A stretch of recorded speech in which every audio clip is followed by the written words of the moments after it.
थे एसवीएम, उसको किसी ने अपने तौर पर स्टडी की है? या कोई कुछ ऐड करना चाह रहा हो एसवीएम में, या किसी के नॉलेज में कोई बात आई हो उसके रिलेटेड, किसी का कोई एनालिसिस हो?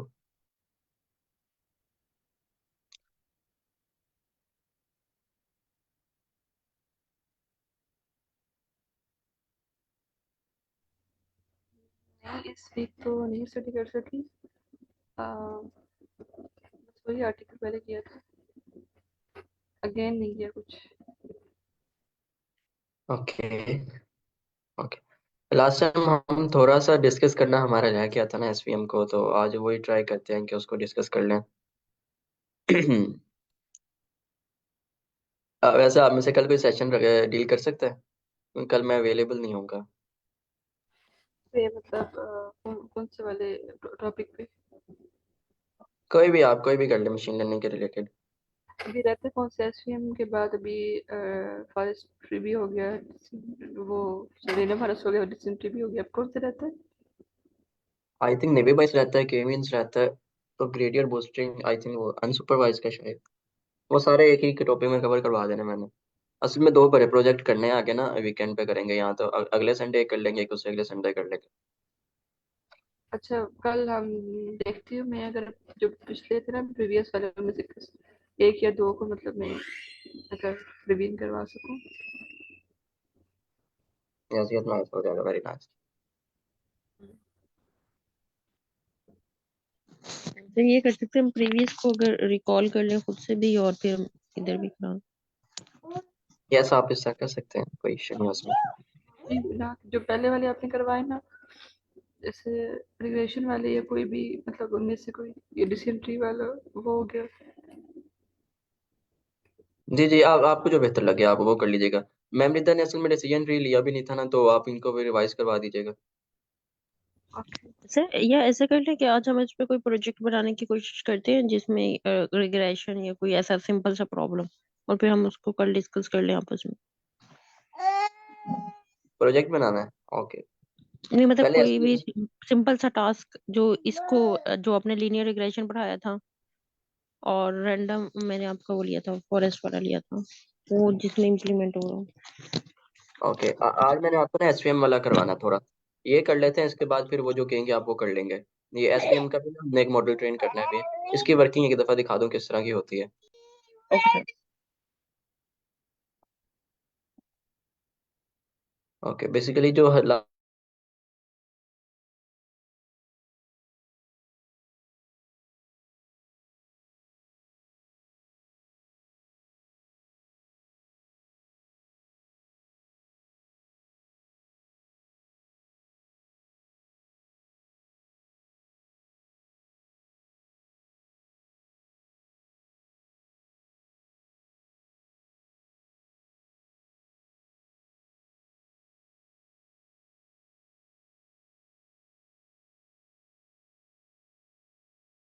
सर आपकी आवाज नहीं आ रही है। वो आई थिंक सर मैं डिस्कनेक्ट हो गया था। Okay, let me again share my screen. जी, मैं कह रहा था कि आप में से कोई रिकॉल करना चाहेगा इसको, एम्बेडिंग सैम्पलिंग एम्बेडिंग टेक्निक्स को। इंसैम्बलेंज लास्ट टाइम मैंने डिस्कस किया था, ये इंसैम्बलेंज क्या होती है हमारे पास, कोई ओवरव्यू देना चाहिए इसका?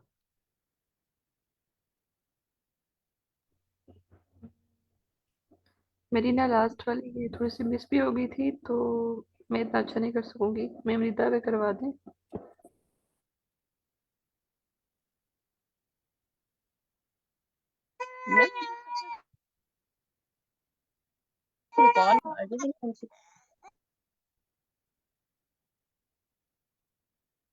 तो चले, आई थिंक चलो मैं इस पर थोड़ा सा रिवाइज करवा देता हूँ कि इंसैम्बलेंज असल में हमारे पास ना ये होती है कि हमारी लर्निंग का दो डिफरेंट मेथड आ जाते हैं इंसैम्बलेंज में ना। इंसैम्बलेंज का यहाँ पे आपको मैं दिखाता हूँ, आई थिंक सो यहाँ मैंने दिया होगा इसी स्लाइड में, मुझे लगता है। इंसैम्बलेंज,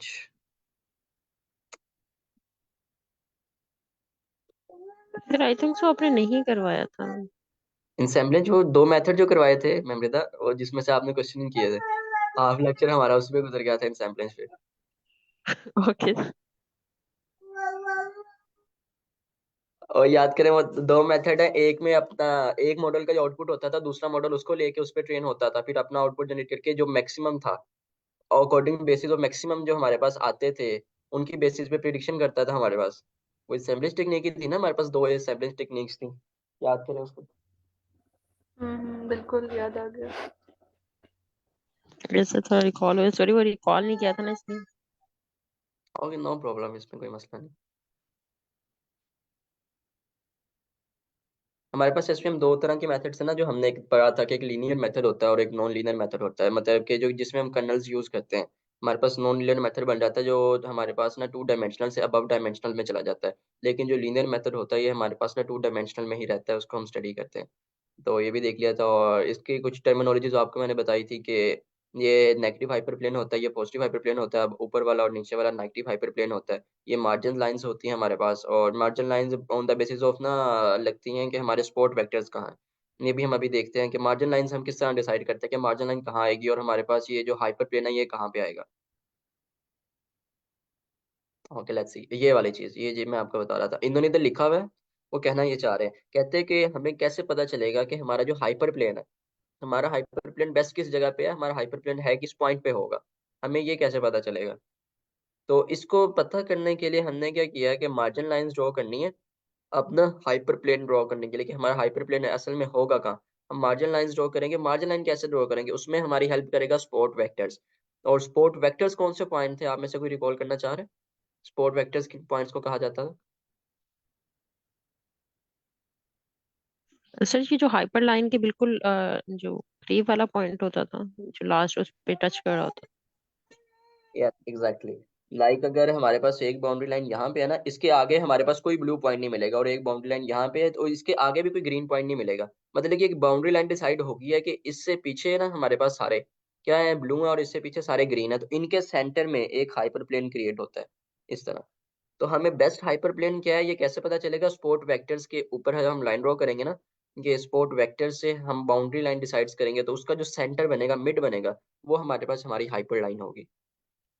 बेसिकली यहाँ पे ये कहना चाह रहे हो। और उन्होंने कहा कि अगर हम टू डायमेंशनल को डील कर रहे हैं ना, तो हम अपनी हाइपर लाइन को स्ट्रेट लाइन कहते हैं। लेकिन अगर हम करें ना थ्री डायमेंशनल या उससे अबव, तो उसको फिर हम हाइपर प्लेन कहते हैं। तो अभी अभी देखते हैं कि थ्री डायमेंशनल में जाके हमारे पास किस तरह का बन जाता है वो।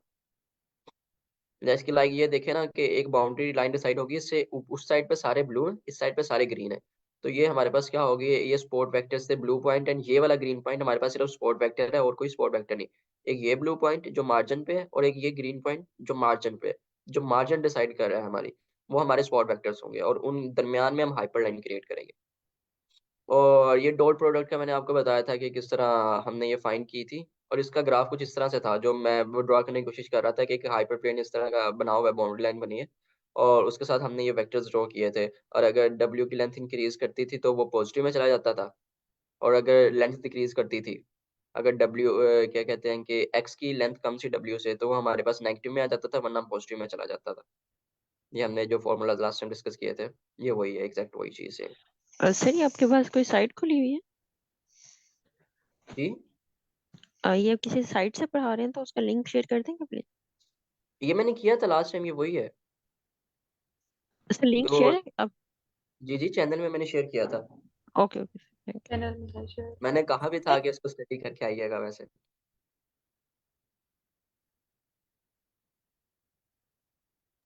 यू। ओके सर, मैं देख। Okay, no problem. और हाइपर लाइन पे आपको पता है कि हमारी जो वैल्यू जीरो होती है, और अगर जीरो से कम होगी तो नेगेटिव की तरफ जाएगा, जीरो से ज्यादा होगी तो पॉजिटिव की तरफ। ये सारी एग्जैक्ट वही चीज़, और ये डेरिवेशन जो हमने की थी। और ये डी डिस्टेंस से एक अच्छा सपोर्ट जब वेक्टर से हमारे दूसरा। पास पैरामीटर्स 2D से ज्यादा होंगे तो एक ही हाइपरलाइन बनेगी तब भी, या हाइपरलाइन ज्यादा होंगी तब? हाइपर लाइन ये लाइन नहीं बनेगी तब, ना ना ना, लाइन नहीं बनेगी। वो हमारे पास पोजिशन चेंज हो जाएगी। लाइक हमने लास्ट टाइम एनिमेशन में देखा था ना कि सिग्मोइड वाला जो बना था हमारे पास, लाइक एनिमेशन में हमने देखा था कि जब हमारे पास ना डायमेंशनल चेंज होती है, तब तो लाइन आ ही नहीं सकती। मैं इसका ग्राफ आपको दिखाता हूँ एक मिनट। ये जब हमारे पास डायमेंशनल चेंज होगी ना, तो इसका ग्राफ हमारे पास ना इस तरह का बनेगा, तब लाइन नहीं आएगी, ये आएगी, ये है, ये हमारे पास हाइपर लाइन बनेगी। ऊपर वाला हिस्सा हमारे पास वो रेड में, नीचे वाला ग्रीन में, जो सेंटर में हिस्सा इसको डिवाइड कर रहा है ना, ये हमारे पास हाइपर लाइन होगी। अब फिर स्ट्रेट लाइन का कंसेप्ट नहीं लेके आना आपने। जब हम डायमेंशनल से अबव बात कर रहे हो। ठीक है, ये हमारा कॉन्सेप्ट सिर्फ 2D तक ही है। यस, ओके, तो 3D में हम जब ये डिस्ट्रीब्यूशन है इसको क्या बोलते हैं फिर? इसको कर्नल्स बोलते हैं, और डिस्ट्रीब्यूशन होती है इसको, जो डिवाइड करने वाली चीज है उसका नाम हाइपरलाइन ही है, लेकिन ये कर्नल्स डिवाइड होती है हमारे पास। ये वो नहीं है कि इसमें ना बाउंड्री लाइन हमारे पास होती है, ना इसमें पास वो स्पोर्ट वेक्टर्स होता है। इसमें हमारे पास ना क्योंकि ये डायमेंशनल से अबव चीज चली जाती है, तो इसमें कर्नल्स होते हैं, इनको कर्नल कहते हैं। Okay sir. अच्छा, तो आप मेरे से बताएंगे ये डायनेमिक होगा कि हमारे पास स्टैटिक होगा? लास्ट टाइम डिफरेंस बताया था ना मैंने, डायनेमिक एंड स्टैटिक का। सर क्या डायनेमिक और स्टैटिक्स किसका पूछ रहे जब हो? हम टू स्पोर्ट्स डी से वेक्टर। अब बात। जी। अच्छा, 2D से अब जब हम कर्नल्स की बात करेंगे। जब हम कर्नल से डिस्कस करेंगे तो हमारे पास जो एसवीएम होगा वो डायनामिक होगा कि स्टैटिक होगा?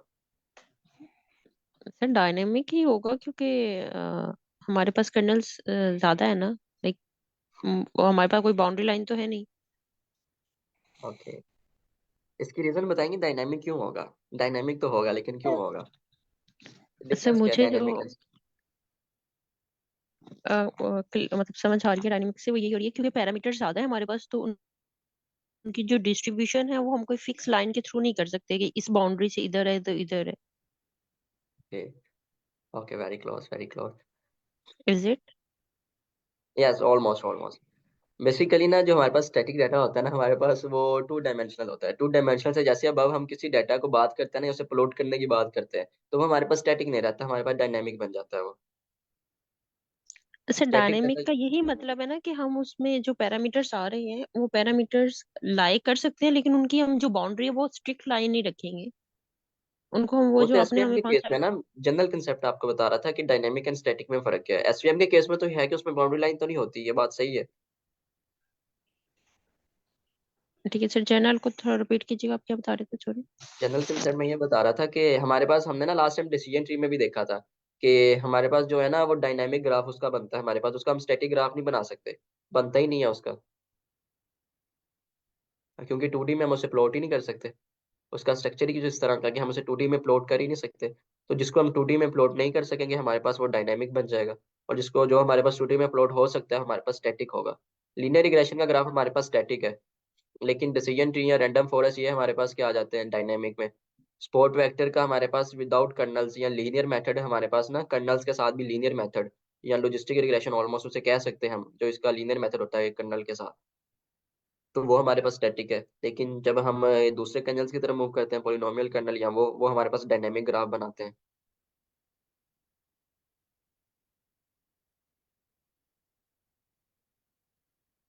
ओके। सर प्लीज ये थोड़ा सा रिपीट कर दीजिएगा कि कर्नल की वर्किंग कैसे हो रही है। कर्नल की हम देखते हैं आगे, लास्ट में आते हैं ना उसके कर्नल्स की वर्किंग देखते हैं अभी, क्योंकि लास्ट टाइम भी कर्नल्स रह गया था हमारा, तो उसको एलैबोरेट करता हूँ आज मैं। एक चीज जो यहाँ भी इन्होंने बताई थी ना कि हमने अपनी बाउंड्री लाइन तो डिसाइड कर ली थी, लेकिन हमें ऑप्टिमाइज बाउंड्री लाइन बनाने के लिए ना अपने पैरामीटर्स चेंज करने पड़ते थे। मतलब कि बाउंड्री लाइन की हम विड्थ इंक्रीज करनी या डिक्रीज करनी पड़ती थी कि हमारे पास ना मैक्सिमम बाउंड्री लाइन आ जाए, या हमारे पास वो बाउंड्री लाइन आए जो हमारे पास ना क्या हो, कि मोस्ट ऑप्टिमाइज हो। इसके लिए इन्होंने एक डेमो शो करवाया था, आई थिंक सो यहीं पे था। अगर ये ओपन होता है तो मैं आपको दिखाता हूँ कि ये बाउंड्री लाइन हमारे पास कैसे चेंज होती है। लेट्स सी, ये देखिएगा। हमारे पास ना उन्होंने ऊपर वाले पैरामीटर्स में ना जैसे 2x+y−2 = 1 लिया, मतलब कि 2 लिया हुआ है, उनके साथ ना वैल्यूज ऊपर कम है। तो जो उनका ग्राफ बनेगा ना हमारे पास, वो होगा थोड़ा कम वाइड होगा। जो ये नीचे है ना आपके पास, जो नीचे वाला ग्राफ है ये आपके पास जो कम वाइड है, ये उनका ग्राफ बनेगा। और फिर दरम्यान में एक बाउंड्री लाइन या हाइपर प्लेन हमारे पास क्रिएट हो रहा है, जैसा कि आपको यहाँ नजर आ रहा होगा। ओके। सर रिपीट हम जैसे कीजिएगा, उसकी, इनका ग्राफ जो है वो कंजेस्टेड क्यों बना? इनकी वैल्यूज कम है, मतलब कि हमने ना, ये असल में बताना क्या चाह रहे हैं कि जैसे जैसे हम पैरामीटर्स की वैल्यूज चेंज करते हैं ना, हमारी बाउंड्री लाइन वाइड होती जाती है। वाइड करना मतलब कि हम बाउंड्री लाइन किस तरह वाइड करेंगे कि हमें मोस्ट ऑप्टिमाइज बाउंड्री लाइंस मिल जाए। हम्म। तो इसके लिए किया है इन्होंने। मिसाल के तौर पर अब इधर ही मैं आपको एक दफा एनोटेट करके बताता हूँ कि ये बाउंड्री लाइन वाइड क्यों कर रहे हैं। लेट मी सी, मैं ट्राई करता हूँ। ओके। अब मिसाल के तौर पर ना, मेरी जो स्पोर्ट वेक्टर है ना, एक यहाँ पे होगा रेड में, और जो मेरा येलो में है वो स्पोर्ट वेक्टर मेरे पास यहाँ में है। मेरी बाउंड्री लाइन में और स्पोर्ट वेक्टर्स में बड़ा फर्क आ रहा है, देखिएगा। फर्क आ रहा है ना, मतलब कि मेरा हाइपर पैरामीटर कहाँ है, ये वाली रेड बाउंड्री लाइन और स्पोर्ट वेक्टर में इतना फर्क आ रहा है, जबकि मेरी बाउंड्री लाइन को स्पोर्ट वेक्टर के बिल्कुल ऊपर होना चाहिए था। तो मैं क्या करूंगा कि अपने पैरामीटर्स को चेंज करूंगा। अब मैंने जब 20x किया या 10y-20, सबको किससे मल्टीप्लाई किया मैंने, इन सबको मैंने 5 के साथ मल्टीप्लाई, 10 के साथ मल्टीप्लाई किया, 10 के साथ 10 के मल्टीप्लाई साथ। कर दिया इन सब। तो मेरे क्या हो गए, बाउंड्री लाइन वाइड होगी। हाइपर प्लेन हमेशा बनेगा सेंटर में ही, हाइपर प्लेन नहीं चेंज हुआ। बाउंड्री लाइंस वाइड हो गई हैं ताकि ना वो मेरे स्पोर्ट वेक्टर्स के करीब पहुंच जाए, कि मुझे most optimize line, boundary line मिल जाए जो मेरे स्पोर्ट वेक्टर की बिल्कुल, जिसमें मेरे ऊपर बाउंड्री लाइन के बिल्कुल ऊपर मेरा स्पोर्ट वेक्टर हो।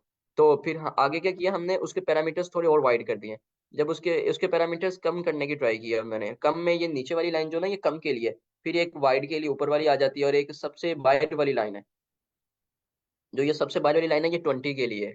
20 वाली ये, जो सबसे अंदर वाली जो हम अभी देख रहे थे वो 0.2 के लिए। ये पैरामीटर्स कम करेंगे, बाउंड्री लाइन की विड्थ कम होगी, और जो ऊपर वाली है ये हमारे पास है थोड़ी सी वाइड के लिए, जो हमने यहाँ पे वाइड की थी इसके बाद, उसके लिए, इसके लिए। सर इसमें मुझे थोड़ा हाईलाइट कर दें कि 20 वाली कौन सी है, और जो ऊपर हमारे पास जिसमें 1 था, मतलब y की वैल्यू नहीं थी और x की 2 थी, वो वाली कौन ये सी है, देखिएगा ना, मुझे हमारे पास क्लियरली। कलर में उसने यही बताया हुआ है। हमारे पास जो पर्पल ब्लैक और रेड वाली है ना, वो ये है। से मतलब कि ये ग्रीन जो कलर अभी जो आपके है, सामने है ना, जी जी, ये जो सेंटर में है। जी जी, अभी जो आपको जी। नजर आ रही है, ये इस वाली है, 20 के लिए है ये, yes. Purple black and red. Okay. और ये अब रेड, कंजेस्टेड है क्योंकि इनके पैरामीटर्स की वैल्यूज ज्यादा है। Yes exactly. आप देखिएगा कि हमारे पास अब आ जाती है ग्रीन में एंड रेड में, मतलब कि 2x वाली, ये थोड़ी वाइड हो गई। ओके, मैंने थोड़ा सा ये गलत बता दिया कि पैरामीटर्स कम हो रहे हैं, हमारे पास लाइन वाइड हो रही है। पहले इसके लिए कम थी, मतलब कि 20 के लिए हमारे पास ना लाइन की विड्थ कम थी। पैरामीटर्स हमारे पास कम हुए तो बाउंड्री लाइन हमारे पास इंक्रीज हुई। क्योंकि अब ग्रीन और रेड के लिए देखें ना, जब हमारे पास तो ये पैरामीटर्स की बाउंड्री लाइन वैल्यू ज्यादा हो रही है तो लाइंस आपस में कंजेस्टेड हो रही हैं, यही कहना यस, चाह रहे हैं ना। Yes exactly. अब ये जो और जब ग्रीन उनकी वाली, ये वैल्यूज वाली कम लाइन, है तो वो वाइड हो रही। जी जी जी जी एग्जैक्टली। अब ये और सर 20 इसमें के लिए ये सेंटर ग्रीन एंड वाली ये रेड लाइन जो है। सेकंड लाइन है, ये इसलिए ड्रॉ नहीं हुई क्योंकि वो इक्वल टू 0 आ रही है हमारे पास। जो कौन सी फर्स्ट है, वाली? जो फर्स्ट है सर, उसमें 3 पैरामीटर्स है ना, लेकिन 2 लाइंस ड्रॉ हो रही है हमारे पास। एक हाइपर प्लेन है ना हमारे पास, हाइपर प्लेन क्रिएट है ऑलरेडी सेंटर में, ये देखिएगा, हाइपर प्लेन ऑलरेडी सेंटर में है। ये ओके देखिए सर, हमारे ये पास जो ग्रीन। Okay sir. ये जो नजर आ रहा है ना, ये हाइपर प्लेन है, ये हर एक के लिए सेम ही रहेगा। जिसकी वैल्यू 0 है ना, उसका ये हाइपर प्लेन है। इसके अलावा भी हाइपर प्लेन सेम है, इसका भी हाइपर प्लेन वही है जो पहली वाली का है, क्योंकि हाइपर प्लेन हमेशा बाउंड्री लाइंस के सेंटर में आता है।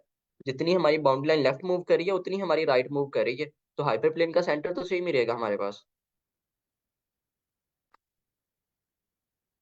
ओके, ये असल में ये बताना चाह रहे थे कि बाउंड्री लाइन किस तरह हम ये वाइड करते हैं या ऑप्टिमाइज किस तरह करते हैं। अब लेट्स सी, थोड़ा आगे मूव करते हैं कर्नल की तरफ।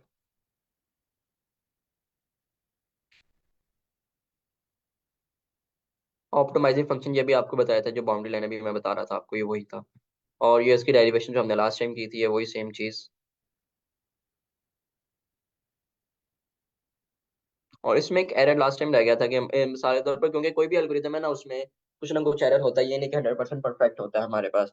तो वो हम जीटा में डाल देते हैं, हम इसमें जब फॉर्मूला करते हैं ना, तो ये हमारे पास इसका एरर का फॉर्मूला है कि एसवीएम एरर ना, हमने जब उसका कैलकुलेट करना होता है, margin error plus classification error, ये इसका एक फॉर्मूला था। इसकी मुझे बकायदा डेरिवेशन मिली नहीं, वरना मैं आपको इसकी करवा देता। मतलब मुझे सिर्फ ये इसका ना थ्योरेटिकल फॉर्मूला मिला था, तो ये मैं सोचा आपके साथ शेयर कर देता हूँ ये भी। सर एरर का फॉर्मूला कह रहे यस एग्जैक्टली, इसके एरर का। अब हम चलते हैं अपने कर्नल्स की तरफ। बेसिकली जो सबसे पहला सवाल पैदा होता है कि हम कर्नल्स को यूज क्यों करते हैं। हैं। जब हमारे पास 2D से ज्यादा वैल्यूज के साथ डील करना, पैरामीटर्स के साथ डील करना हो, तो हम बाउंड्री लाइन नहीं बना सकते, तो इसलिए हम कर्नल्स बना लेते हैं। ओके, ऐसे। इस वाले केस में, जो ये वाला केस है लीनियर वाला, इसमें हम कर्नल, इसमें बाउंड्री लाइन क्यों नहीं ड्रॉ कर सकते इस? सर सब जो है वो एक ही लाइन पर एग्जिस्ट कर रहे हैं, तो वो नॉन सबकी सारे बाउंड्री लाइन पे ही आएंगे। अच्छा, अगर मैं इस तरह बना दूं, नॉन लिनियर रहता है। हमारे पास कोई एक बाउंड्री लाइन डिसाइड नहीं हो रही कि हमें एक बाउंड्री लाइन चाहिए हमें, मतलब कि हमें तो एक हाइपर प्लेन चाहिए, हाइपर प्लेन बन नहीं रहा हमारा इस तरह कि अगर हम इसमें लीनियर लाइन के थ्रू अगर इसको डिवाइड करने की ट्राई कर रहे हैं ना तो हमारे पास नहीं होगा क्योंकि वो डिफरेंट डायरेक्शंस में है। तो फिर हम क्या करेंगे कि कर्नल्स को फिर हम यूज करते हैं जब इस तरह का केस आता है हमारे पास। कर्नल्स की डिफरेंट टाइप्स है, हर टाइप में डिफरेंट सर टाइप का कर्नल यूज होता है। सर ये थोड़ा सा एक्सप्लेन कीजिएगा कि लाइंस की जो डायरेक्शन वैल्यूज है वो चेंज है इसलिए हम ड्रॉ कर पा रहे हैं या सब एक ही वैल्यू पर आ रही है? हमें एक हाइपर प्लेन क्रिएट करना है ना, तो हाइपर प्लेन अगर हम क्रिएट किस तरह इसमें कर नहीं सकते ना, हम एक हाइपर प्लेन क्रिएट, हमारे पास हाइपर प्लेन बन नहीं रहा। कि हाइपर प्लेन क्या होता है कि रेड और ग्रीन के दरमियान में हमें एक हाइपर प्लेन क्रिएट करना पड़ना था, लेकिन इस केस में हमारे पास वो कंडीशन ही नहीं बन रही। मतलब कि अगर हाइपर प्लेन हम इसके और इसके दरमियान में क्रिएट कर लें अगर मिसाल के तौर पर, तो रेड के इस साइड पे भी अगेन ग्रीन है हमारे पास, ये तो वैल्यू सारी गलत हो जाएगी। अगर इधर हाइपर प्लेन ने क्रिएट करते हैं तो इस तरफ हमारे पास रेड भी आ जाते हैं और ग्रीन भी आ जाते हैं। तो मतलब कि हम एक हाइपर प्लेन क्रिएट नहीं कर पा रहे, मसला ये आ रहा है।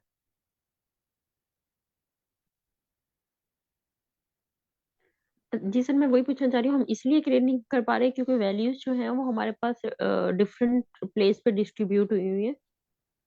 जी जी एग्जैक्टली एग्जैक्टली। Okay okay. तो in that case we use kernel, kernel का मेथड हम यूज करते हैं जो हमारी हेल्प करता है इन केसेस से डील करने के लिए। अब ये जो सामने आपके ये सेकंड ग्राफ बना हुआ है इस केस में भी आप हाइपरलाइन ड्रॉ नहीं कर सकते, इसके लिए भी जाहिर बात है हमें कोई ना कोई कर्नल चाहिए।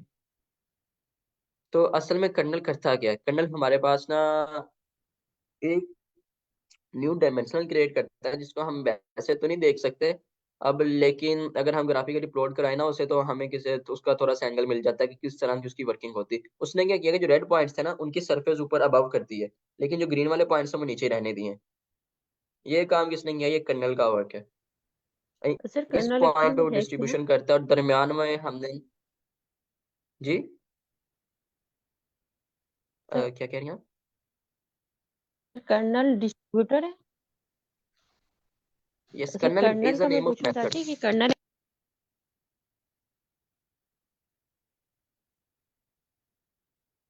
Okay sir. Okay okay okay. Kernel की हमारे पास ना डिफरेंट टाइप्स आ जाती हैं, पॉलिनोमियल कर्नल आ जाता है, कुछ डेटा सेट के केसेस में पॉलिनोमियल कर्नल यूज होता है, ये उसके आगे डेरिवेशन थी हमारे पास। और लाइक दिस जब हमारे पास डाटा इस तरह का हो, जब हमने नॉन लीनियर लाइन ड्रॉ करनी हो ना, नॉन लीनियरली के साथ डाटा डिवाइड करना होता है, हमारे पास पॉलिनोमियल कर्नल यूज होता है। सिग्मॉइड कर्नल हमारे पास यूज होता है जब हमने, जैसे वो लाइन वाला केस नहीं था उस केस में हम सिग्मॉइड कर्नल यूज करते हैं जब भी हमने ऊपर लाइन वाला पढ़ा था, जिसमें हमारे पास ना एक इस तरह की ग्राफ में डिस्ट्रीब्यूशन डिस्ट्रीब्यूशन जब हमने ना इस तरह करनी हो, इस तरह की डिस्ट्रीब्यूशन करनी है कि ऊपर वाले पॉइंट्स हमारे पास एक में आ जाए, नीचे वाले एक में आ जाए, इस तरह जो ऊपर वाले एक में आ जाए टॉप वाले, और नीचे वाले एक में आ जाए, इस तरह की डिस्ट्रीब्यूशन के लिए हम यूज करते थे सिग्मोइड कर्नल, या जिसको सर ये जो कर्नल का साइनोसाइडल डिसीजन वेव अपनी होती डेटा की बेस पर नहीं लूंगी? है। जी जी आप अपनी डेटा भी केस पे लेंगे कर्नल कौन सा आप यूज करना चाह रही हैं। ओके। तो सर हर कर्नल की कम्प्लेक्सिटी वगैरह चेंज होगी क्या? प्रेफरेबली क्या होता है अकॉर्डिंग टू डाटा जी जो भी सूटेबल है वही यूज करें? Exactly exactly exactly. Okay. Mostly ना आरबीएफ कर्नल यूज किया जाता है मोस्टली, और ये it is a higher dimension, इसकी डायमेंशनल का हमें नहीं पता कि किस डायमेंशन में वर्क करता है हमारे पास आरबीएफ, लेकिन कुछ केसेस ऐसे होते हैं जिसमें ये सूटेबल नहीं होता। और इनोवा कर्नल है, इसकी कुछ टाइप्स हैं। अब देखते हैं ये एग्जांपल, मतलब कि हमने ना कर्नल को यूज किया है, अगर सेम डाटा सेट है ना, जैसे कि ये वाला डाटा है हमारे पास, इसके लिए हमने ना एक कर्नल यूज किया है जिसको आयरस से इन्होंने कहा ये कौन सा कर्नल, इसके लिए हमने एक कर्नल यूज किया। तो हमने राइट कर्नल किस तरह प्रिडिक्ट करना है वो ये कह रहे हैं कि हम किस तरह प्रिडिक्ट कर सकते हैं कि हमने ना राइट कर्नल कौन सा यूज करना, आरबीएफ इसमें यूज किया है, लेकिन कहते हैं कि अगर इसको हम आरबीएफ कर्नल नहीं यूज किया था, ये आरबीएफ वाला है, नीचे वाला ग्राफ ना आरबीएफ का है हमारे पास, कि आरबीएफ से जब हम ये सेम डाटा को करते हैं ना तो हमारे पास डाटा इस तरह का बनता है कि उसकी डिस्ट्रीब्यूशन इस तरह की हो गई है कि कंजेस्टेड डिस्ट्रीब्यूशन है। लेकिन अगर सेम कोई और कर्नल यूज करते हैं हम, लाइक इस पे इन्होंने कौन सा किया है, लीनियर कर्नल यूज किया था इसमें, ओके, लीनियर कर्नल यूज किया था तो हमारे पास इसकी बाउंड्री कुछ इस तरह की बन रही थी, इस तरह की ये डिस्ट्रीब्यूशन कर रहा था हमारे पास। लेकिन जब हमने एसवीएम यूज किया ना, वो आरबीएफ कर्नल यूज किया, तो हमारे पास इसकी डिसीजन बाउंड्री इस तरह बन गई है। मतलब कि ये हमारे पास एक ज्यादा बेस्ट मेथड आ रहा है एज कम्पेयर टू उस मेथड के जो हमने लास्ट पे देखा था। इसी तरह कुछ कर्नल है, जैसे ए वाला कर्नल है, इसमें जब हमने लीनियर यूज किया एक स्ट्रेट लाइन बन गई, लेकिन ये तो डिवाइड ही नहीं कर रहा। मतलब कि ब्लू और रेड एक तरफ है, फिर ब्लू और रेड एक तरफ है। ये पर्पल लाइन नजर आ रही है ना आपको, ये इसमें क्या कह रहा है कि लीनियर डाटा था हमारे पास, लीनियर कर्नल यूज किया था। लेकिन इसके लिए ज्यादा बेस्ट कौन सा रहेगा? इसके लिए उन्होंने कहा है कि हमने फिर आरबीएफ यूज किया। आरबीएफ से क्या हुआ कि ये वाली जो ब्लू सर्कल है ये अबव आ गई है, जो रेड वाली है वो नीचे ही रह गई है। तो क्या हुआ, डिस्ट्रीब्यूशन तो हो गई है, मतलब कि हमें कर्नल्स खुद डिसाइड करने पड़ेंगे कि हमारे डाटा के अकॉर्डिंगली कौन सा कर्नल बेस्ट। तो लास्ट वाले में भी डिस्ट्रीब्यूशन तो हो गई थी एक्यूरेट सही से वो वाले में, ये वाले जिसमें लीनियरली वो बता रहा है जी, लीनियरली बता रहा है लेकिन डिस्ट्रीब्यूटेड तो फिर भी है ना। डिस्ट्रीब्यूशन कहाँ हुई है? ये लाइन है ना, ये हमारी बाउंड्री लाइन बन रही है अगर, तो इस तरफ अच्छा रेड भी और अच्छा अच्छा ब्लू जी, भी है, सही से ठीक है। और उस तरफ भी रेड एंड ब्लू भी है ना, इसलिए। तो इसका कोड मूव ऑन करते हैं। आई थिंक बहुत थ्योरी हो गई हमने, ज्यादा थ्योरी वैसे इंटरव्यूज में ही पूछी जाती है, वरना रियल टाइम में तो आपको काम ही करना पड़ता है सारा।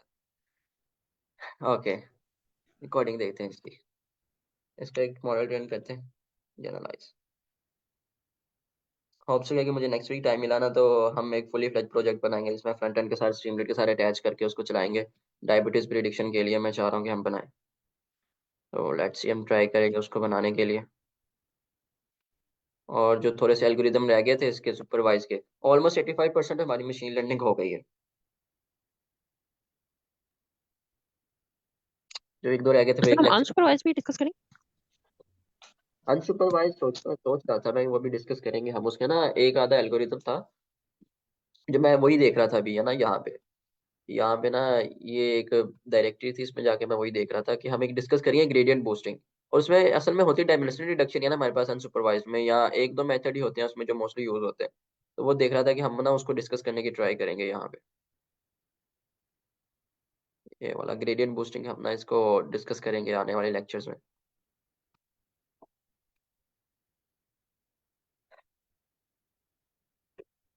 ओके, सबसे पहले पांडास को इंपोर्ट कर लेते हैं।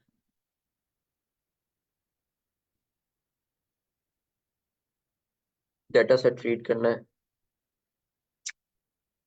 सेम प्रोसीजर सारा जो अब तक हम करते आए, एग्जैक्टली सेम वही काम।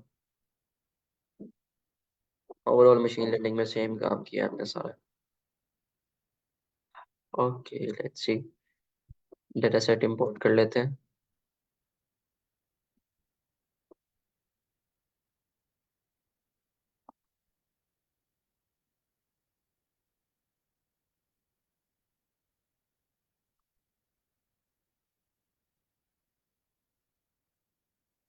इसका एक अच्छा सा डेटा सेट ढूंढ रहा था जिसमें मैं आपको अच्छे से विजुअलाइज भी करवा दूं, लेकिन मुझे कल का मिला नहीं वो। तो मैंने ये हार्ड डॉट सीएसवी वाला है ना, जिसपे हम लॉजिस्टिक ट्रेन किया था, यही उठा लिया मैंने फिर। कोई मिलता है तो इसका भी एक दफा ना हम बेस्ट से कैसे इसका मेथड भी कर लेंगे। लेट्स सी कि डाटा हमारे पास इंपोर्ट हो गया कि नहीं।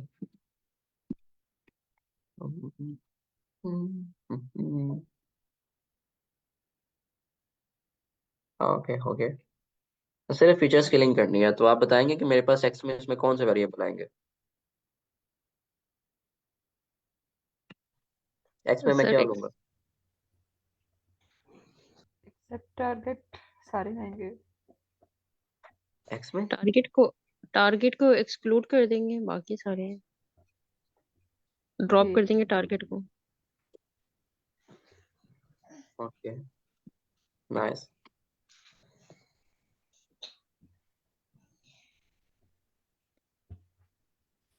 एक्सेस अलोंग वन लेंगे, वन इसके भी आपको दो मेथड बताए थे ना मैंने, कि दो मेथड से ये काम सेम हो सकता है हमारे पास।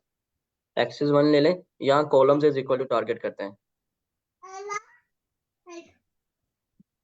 Drop column is equal to target, yes. ये क्या आ रहा है? आपने क्या कर दिया मैंने, axis equal to one. Sir आपने वो जो ब्रेक ब्रेक टारगेट के बाद आनी थी brackets, closing bracket. No no no, इसमें आई थिंक स्क्वायर ब्रैकेट लगती नहीं है मेरा ख्याल, ऐसे इसकी कमांड इस तरह पास होनी। जब कॉलम्स के मेथड यूज करते हैं ना, ओके, उसमें लगती थी वो शायद। Columns is equal to target करना था ना जब हमने, तब लगनी थी लाइक दिस। उसको भी करके देख लेते हैं, कि दफा प्रैक्टिस हो जाएगी। COLUMNS कॉलम्स इक्वल टू, अब इधर टारगेट लगता था हमारे पास, टारगेट। लेट्स सी, इसको रन करके देखते हैं। कोई एरर नहीं देता ये तो। एग्जैक्टली ये बहुत मेथड आप यूज कर सकते हैं, इनमें से कोई भी यूज कर लीजिए। आई लॉग का मेथड भी यूज होता है, डिपेंडिंग अपॉन यू कि आप कौन सा यूज करते हैं, लेकिन ये सिंपल है जब इससे काम हो रहा है हमारे पास तो और करने की जरूरत ही नहीं। टारगेट, इसमें सारे टारगेट आ जाएंगे वाई में हमारे पास। तो ये हमारे पास क्या हो गया, फीचर स्केलिंग हो गई एग्जैक्टली। अगर टाइम बचा तो आप लोग मुझे ना एक उस पे लॉजिस्टिक रिग्रेशन पे एक मॉडल ट्रेन करके दिखाएंगे सेम डेटा सेट के साथ। काफी आसान है, आपकी प्रैक्टिस हो जाएगी। अगर किसी का कोई मसला आ रहा होगा ना ऑन द स्पॉट तो वो सॉल्व कर लेंगे। आप में से कोई करना चाह रहा है ना, कोई करेगा प्रेजेंट? अच्छा वो हम कल करें। आज हम बहुत थके हैं।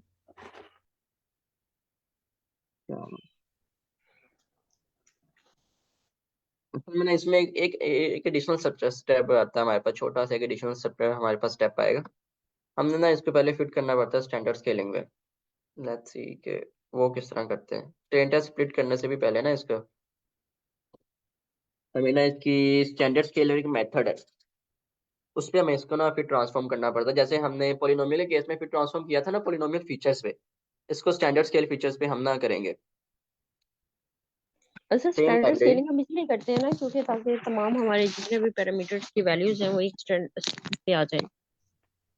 यस एग्जैक्टली, हमें वो जो हमें कमांड चाहिए होती है ना उसके लिए वो जो सारे पैरामीटर्स है ना उसके अकॉर्डिंगली हमारे पास ट्रेन हो जाए, इसलिए हम उसका करते हैं, प्री प्रोसेसिंग कहते हैं इसको। जी जी। एसक्यूएल डॉट प्री प्रोसेसिंग ये हमने एक और कहाँ यूज की थी बता सकते हैं आप? ऐसे भी मैंने बताया भी है। एसक्यूएल डॉट प्री प्रोसेसिंग हमने कहाँ यूज की थी?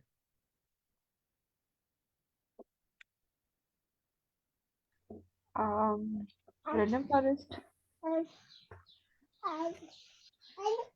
सब में ही करते हैं प्री प्रोसेसिंग, लीनियर रिग्रेशन जब हमने पढ़ी थी। पॉलिनोमियल पॉलिनोमियल रिग्रेशन में। पॉलिनोमियल में एग्जैक्टली, पॉलिनोमियल में हमने डाटा को फिट किया था अपने मॉडल के अकॉर्डिंगली।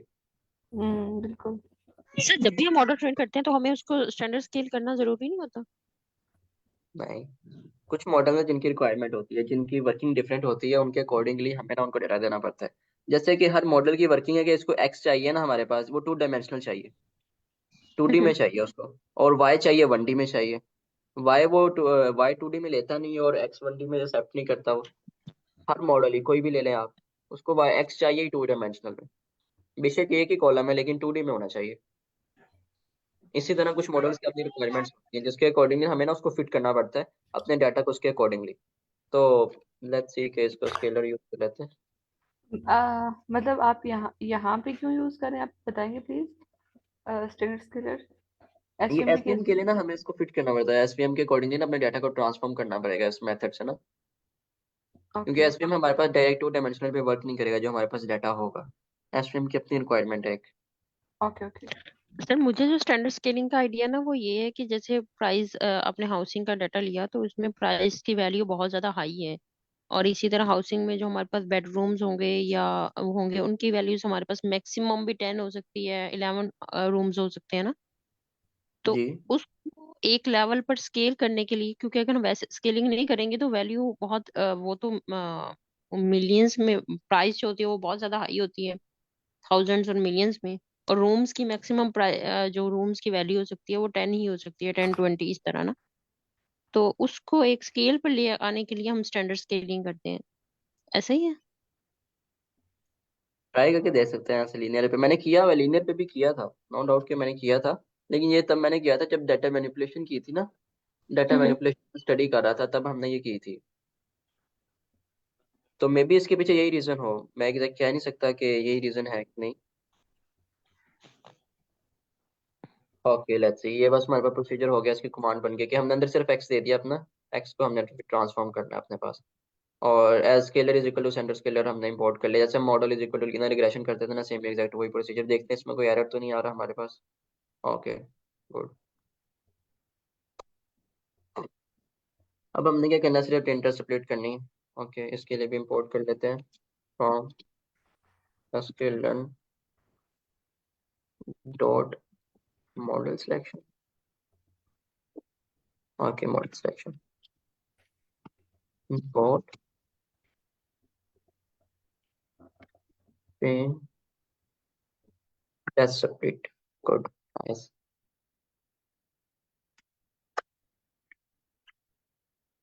क्या करते हैं कि एक्सचेंज एक्स टेस्ट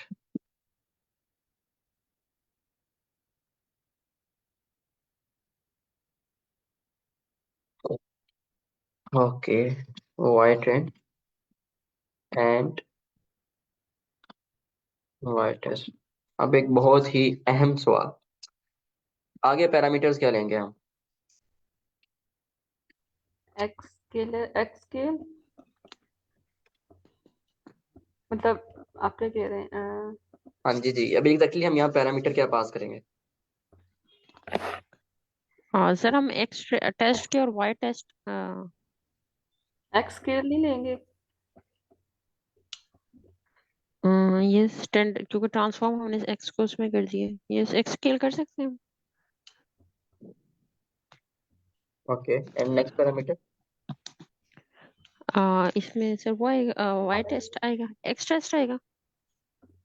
नहीं, टेस्टिंग तो अभी हमने की नहीं, टेस्ट तो ट्रेन डाटा में तो अब स्प्लिट कर रहे हैं ना हम, अपने डाटा को अभी तो किया ही नहीं है।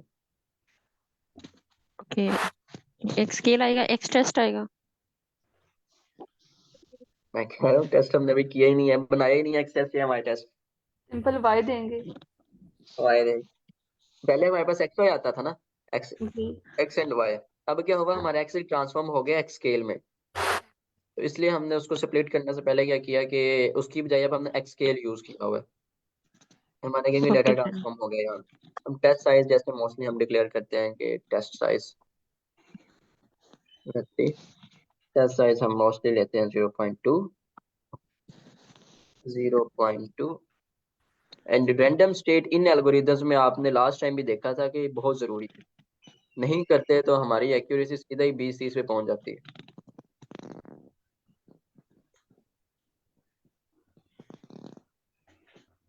सर वाई टेस्ट नहीं आएगा? हाँ भाई। अभी ना इसके सर आपने बाद वाई और टेस्ट में कोमा डाल दिया, आई थिंक सो। और वो तो टेस्ट साइज है, ये टेस्ट साइज है। Okay okay.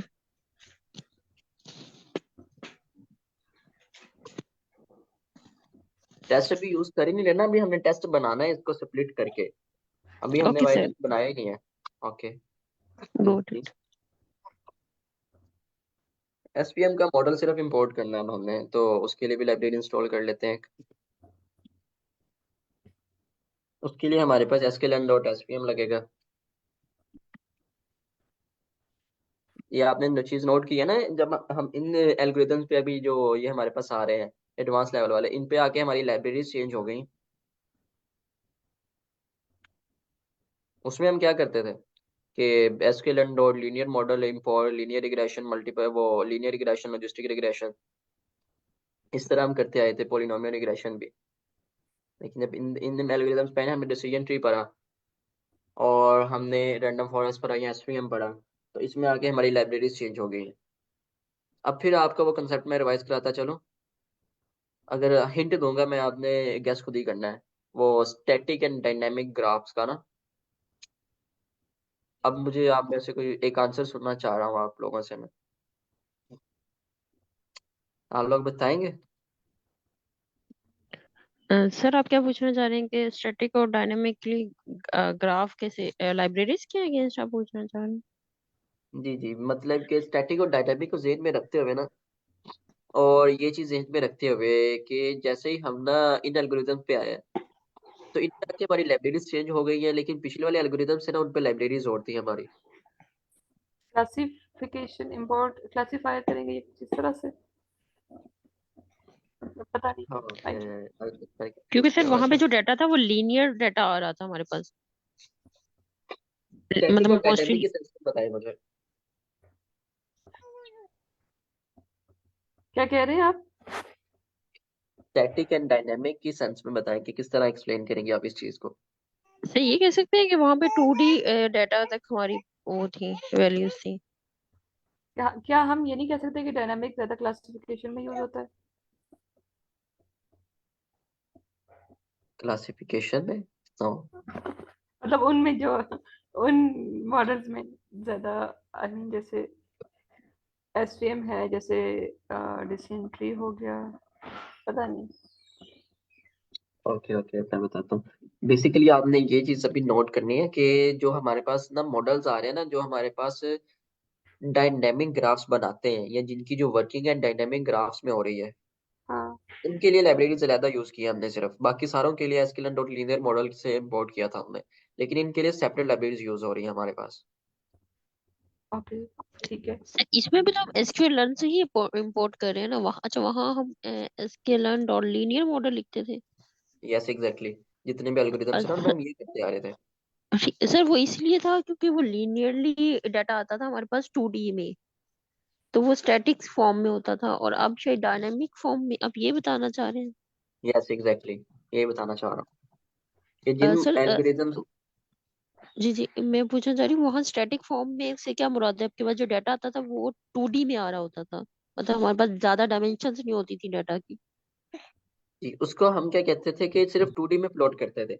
उसकी हम हायर डायमेंशनल की तरफ उससे ना हम वर्क नहीं करवा सकते थे हायर डायमेंशनल का।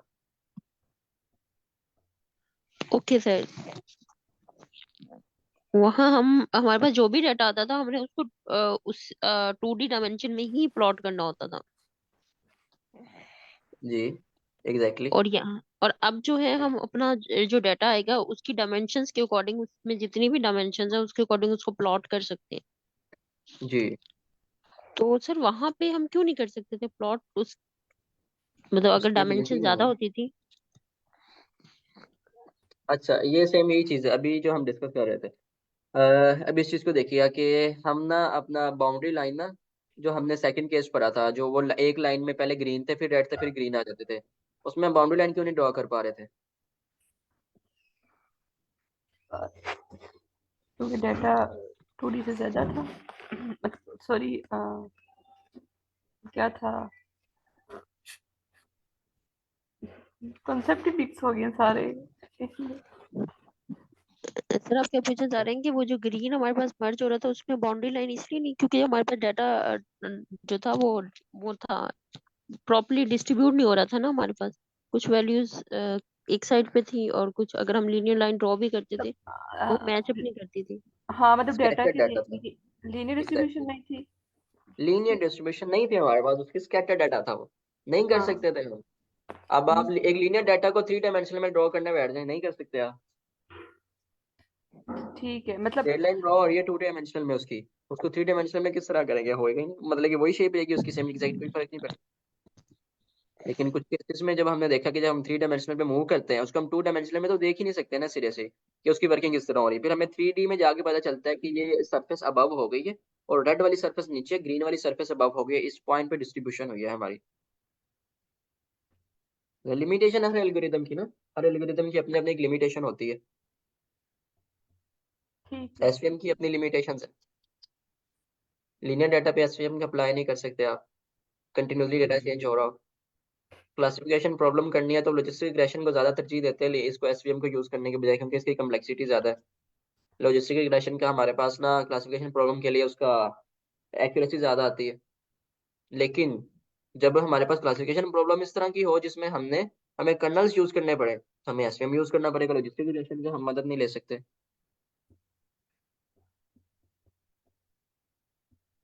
ओके। सर लॉजिस्टिक रिग्रेशन भी हमारे पास जब डाटा ज्यादा डायमेंशन में हो तो डील करता नो नो नो नो, बिल्कुल नहीं, बिल्कुल नहीं। अभी बताया लीनियरिटी के साथ उसमें डाटा होगा ना तब लॉजिस्टिक रिग्रेशन हम यूज करेंगे।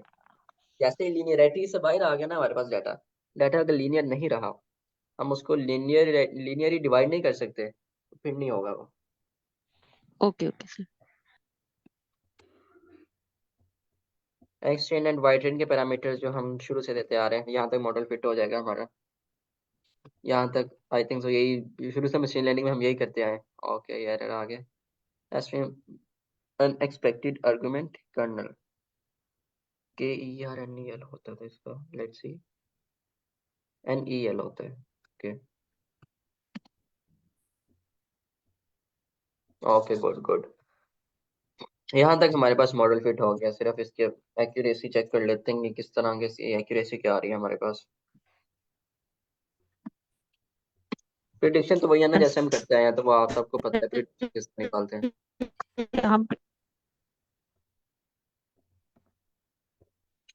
सॉरी, आपकी आवाज कट के समझ नहीं लगी मुझे। सर मैं पूछना चाहती हूँ हमने kernel is equal to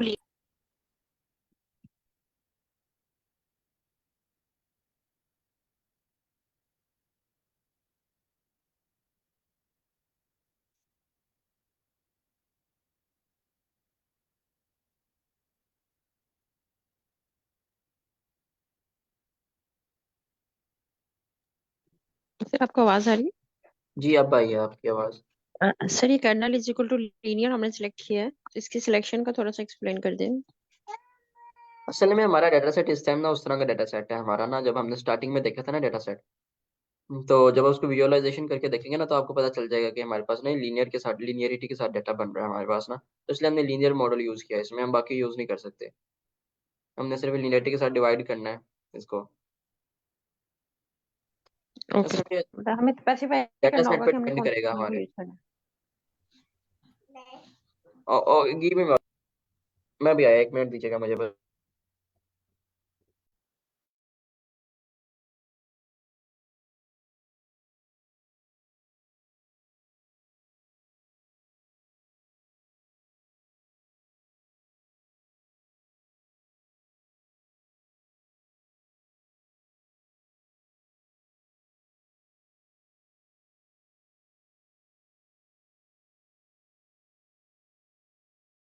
yes, क्या पूछ रही थी आप?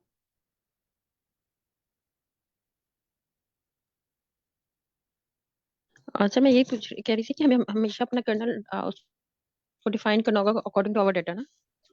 यस एग्जैक्टली, हमें अपने कर्नल को डिवाइड करना पड़ेगा।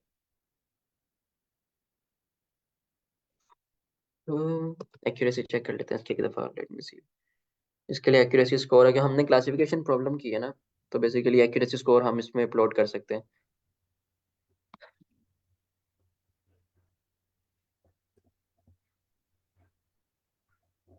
एक्यूरेसी स्कोर इसमें हम क्या फैक्टर देंगे, आप बताएंगे?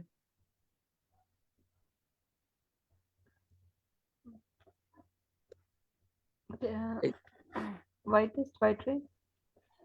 नहीं नहीं, एक छोटी सी गलती कर दी हमने। क्या?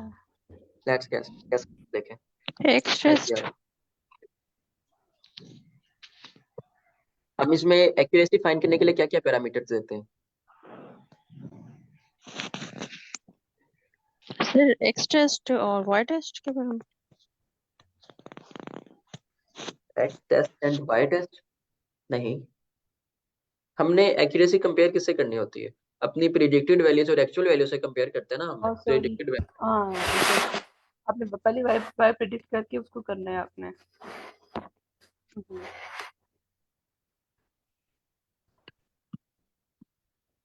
हम्म।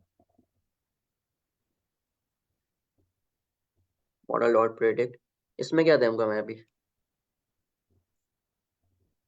आप प्रिडिक्शन कर रहे हैं यहाँ पे वाई टेस्ट और वाई ट्रेन करेंगे, और वाई टेस्ट और एक्स टेस्ट।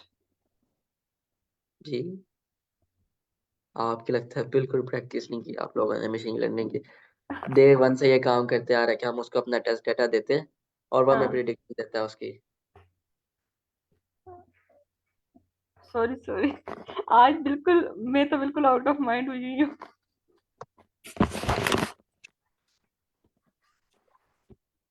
और यहाँ पे वाई प्रिडिक्ट देंगे, ठीक है, समझ आ गई, ओके।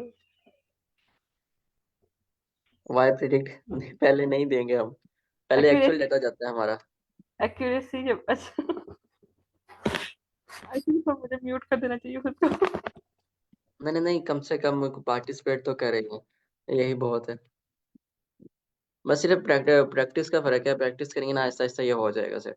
नहीं नहीं, ये बात नहीं है, मैं एक्चुअली मुझे ये था कि आज तो क्लास होनी नहीं है बिल्कुल भी ना, थोड़ा वो, तो मैं बस उस ख्याल में बैठी हुई थी। एक्यूरेसी कम होगी इसकी, जब मैंने चेक किया था 88 थी ये। चलें। रैंडम स्टेट हटा के देखते हैं इसकी एक्यूरेसी पे क्या इफेक्ट पड़ता है हमारे पास। आई थिंक सो रिड्यूस होगी, इंक्रीज हो गई है। फिर से करें, फिर चेंज दोबारा करें इसको। एग्जैक्टली चेंज हो गई है, तो अगेन चेंज हो गई। हम्म। हर दफा टेस्टिंग के लिए रैंडम डाटा उठा रहे हैं ना, तो किसी पे कम हो हम्म, जाएगी, किसी पे चेंज हो जाएगी। जी।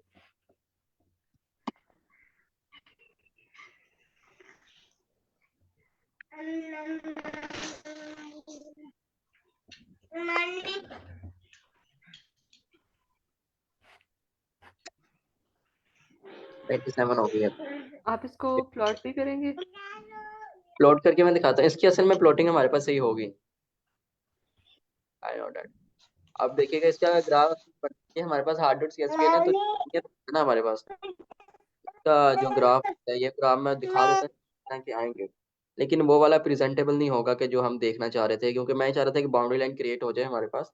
लेकिन इसमें मल्टीपल फैक्टर्स आ रहे हैं, जिसकी वजह से ना मुझे मसला हुआ था कि उनको दो, क्योंकि हमें दो फैक्टर चाहिए जिसके दरमियान हमने डिसीजन बाउंड्री बनानी होती है। लेकिन इस डाटा सेट में वो चीज़ नहीं है।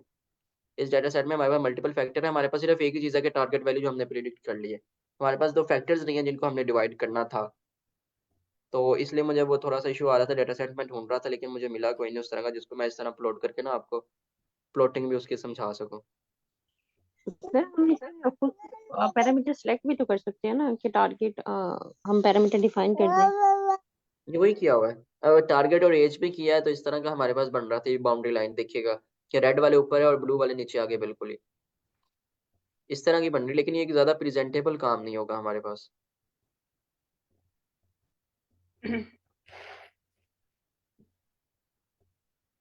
और कुछ में तो ये बाउंड्री लाइन भी हमारे पास सेट से ही नहीं बनी हुई।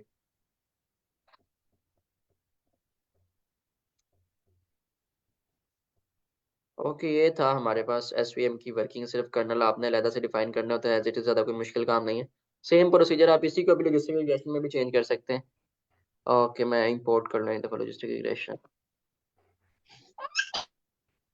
क्योंकि ये हमारे पास मॉडल जो है ना, ये इसको सेम लॉजिस्टिक रिग्रेशन के लिए भी हम यूज कर सकते हैं डाटा सेट को, और शायद उसकी एक्यूरेसी से ज़्यादा हो। From sklearn dot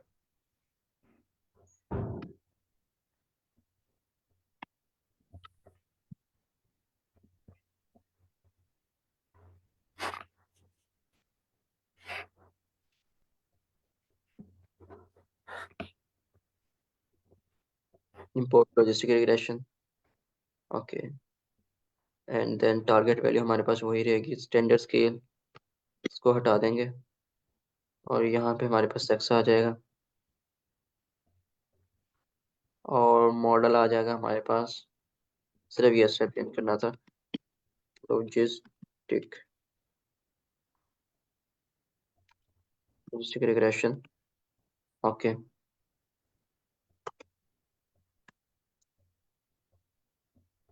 exact 84 accuracy आई है हमारे पास इसकी, थोड़े से उससे कम हो गया। तो इस तरह हम अपना मॉडल भी चेंज करके देख सकते हैं, यहाँ की चेक कर सकते हैं किस पे हमें मैक्सिमम एक्यूरेसी मिल रही है।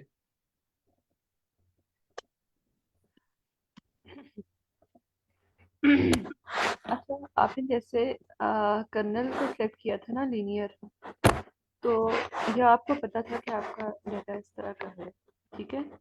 जब डाटा थोड़ा बड़ा हो, लाइक हमें इतना उस तरह से आइडिया ना हो, तो फिर तो हमें पूरा मतलब वो फिर कैसे कर पता चलेगा कि हमें कौन सा वाला यूज करना है? आई थिंक सो फिर हमें प्लॉट करना पड़ेगा कुछ। एग्जैक्टली ये मशीन लर्निंग करने से पहले ना आपको विजुअलाइजेशन सिखाई जाती है।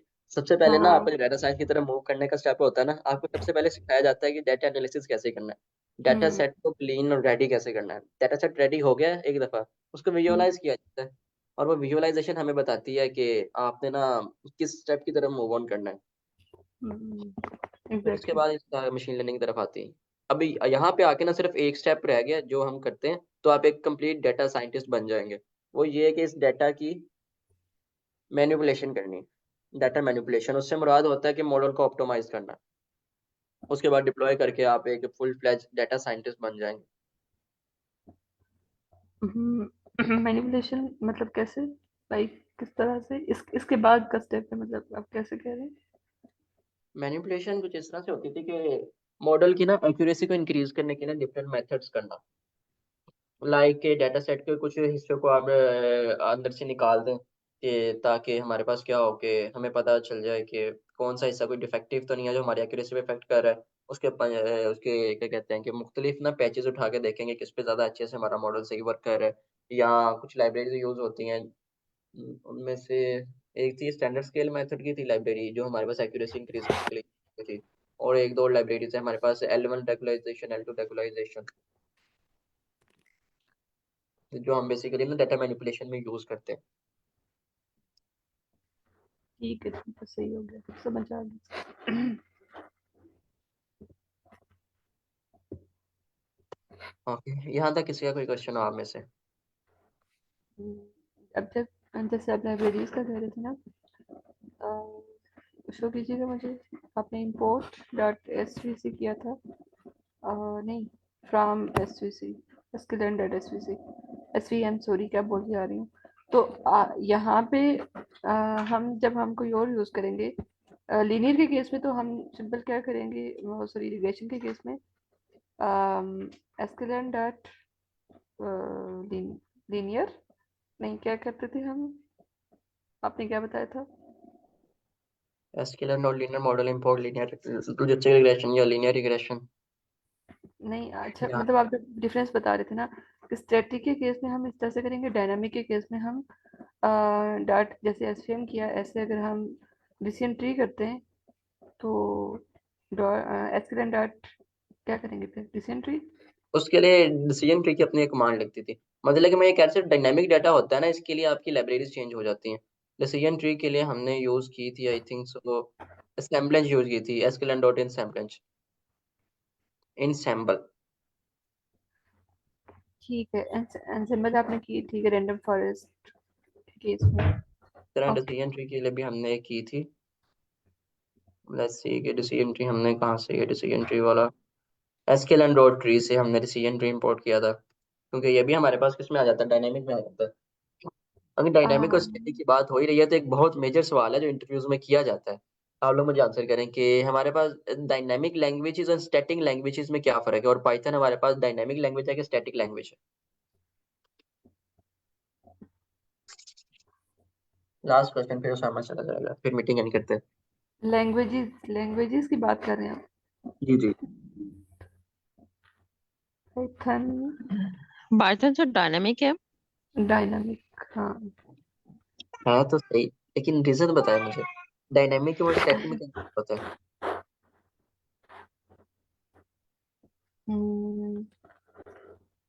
आई थिंक तो कुछ लाइब्रेरीज की वजह से तो नहीं है ऐसा, नहीं, मेन। बहुत ही बेसिक चीज है, उस चीज को छोड़ दे, मतलब डाटा साइंस को छोड़ के या ये सारी चीजें छोड़ के, सिंपल मैं अगर सर, ए प्लस बी करता हूँ, ए प्लस बी कर रहा हूँ ना यहाँ पे,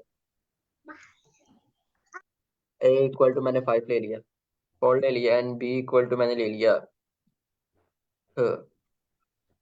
इसमें मैं एक स्ट्रिंग ले लेता हूँ SDF, ओके। अब ए प्लस बी, क्या ये वर्क करेगा? यस सर, ये STF को 4 टाइम लिख देगा ना। जी, ये वर्क करेगा? Yes sir. नहीं, सर करेगा हाँ, ना वर्क। पाइथन नहीं वर्क करेगा, इस पे एरर देगा। स्ट्रिंग को इंटीजर में कैसे जोड़ सकते हैं आप? इस पे, अच्छा, हाँ, इस पे तो नहीं करेगा, ठीक है, ठीक है। Basically static languages and dynamic languages में ये फर्क है कि स्टैटिक लैंग्वेज हमें ना रन टाइम पे एरर देती है। हमारी जब इस तरह का केस है ना, हमें इसने रन टाइम पे एरर दिया है कि आपका ना प्लस इंटीजर इंटीजर और स्ट्रिंग को नहीं जोड़ता। स्टैटिक लैंग्वेजेस ना कंपाइल टाइम पे आपको एरर देती हैं जब आपको कोई इस तरह की मिस्टेक होती कंपाइलर और इंटरप्रेटर का डिफरेंस की बेस पे हम उसको स्टैटिक और डायनामिक में डिवाइड करते है। एग्जैक्टली और हैं। जब जो आप भी किसी लैंग्वेज भी, कंपाइलर यूज करेगी उसको हम स्टैटिक कहेंगे, और जो भी जिसकी बेस इंटरप्रेटर पे होगी उसको हम डायनेमिक कहेंगे, is it? No no no नहीं, इस बेसिस पे नहीं कह सकते उसको। इस बेसिस पे कहेंगे कि हमारे पास जो, अगर जावा की बात करते हैं ना, स्टैटिक है हमारे पास जावा, उसमें क्या करेंगे, जब आप कोड लिख रहे होते हैं ना, लिखते हुए आपको एरर बताती है कि ये एरर है आपके पास, अभी हमने उसको रन नहीं किया, कंपाइल भी नहीं किया अभी उसे तो, यस लेकिन सर। जब लिख रहे हैं, लिखते हुए एरर बताती है आपको। तो उसे कहते हैं कंपाइल टाइम एरर, और वो होता है स्टैटिक लैंग्वेजेस में। लेकिन जो पाइथन वगैरह है या जावास्क्रिप्ट, आई थिंक एक डायनामिक लैंग्वेज है, और RUBG या आर, जैसे हमारे पास ना डायनामिक लैंग्वेजेस है, आर नहीं है सच। तो ये डायनेमिक लैंग्वेजेस हमें कंपाइल टाइम पे एरर नहीं देती, हमें देती हैं इस पे रन टाइम पे एरर, कि आपका एरर क्या आ रहा है। ये असल में फर्क है डायनेमिक एंड उस लैंग्वेजेस में। हाँ, जैसे अच्छा। सी में हम लिखते थे जब, तो वो हमें शो कर देती थी, मतलब वो भी स्टैटिक है। Yes exactly, C, Java and JavaScript, ये स्टैटिक लैंग्वेजेस है हमारे पास।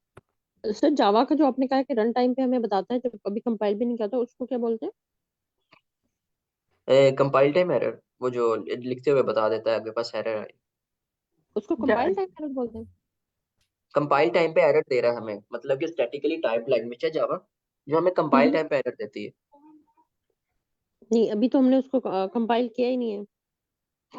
कंपाइल टाइम रन एरर नहीं से ये किया मुराद ना। नहीं है कि आपने जब कंपाइल किया तब एरर देगी, मतलब जब आप कोड लिख रहे हैं ना, वो पीछे आपके बिट कोड में कंपाइल हो रहा होता है साथ साथ, ओके सर। बिट कोड में कन्वर्ट हो रहा होता है ना वो, जावा के हाँ, इन्वायरमेंट में। Okay sir. जावा स्क्रिप्ट जो है ना वो डायनामिक है और जावा स्टैटिक है। जी जी, JavaScript I think dynamic. Okay, आप में से इधर कोई क्वेश्चन तो आप लोग पूछ सकते हैं, फिर मीटिंग एंड करता हूँ। हम्म, नहीं अभी तो कोई नहीं, अभी तो मैं एसवीएम को खुद से पढ़ूंगी, उसके बाद ही कुछ, क्योंकि मुझे अभी भी लगता है कि मेरी एसवीएम की कुछ, जब तक आपको कुछ सीधा सी चीजें समझ नहीं आती ना तब तक क्वेश्चनिंग भी अच्छी नहीं होती। तो मेरा, मुझे सब में जितना आपने करवाया ना, मेरा एसवीएम अभी भी उस तरह से क्लियर नहीं है, तो उसको मैं खुद देखूंगी, ओके फिर क्वेश्चनिंग करूंगी। ओके, जरूर। Okay then, thank you very much all of you for coming. अल्लाह हाफिज, नेक्स्ट टाइम।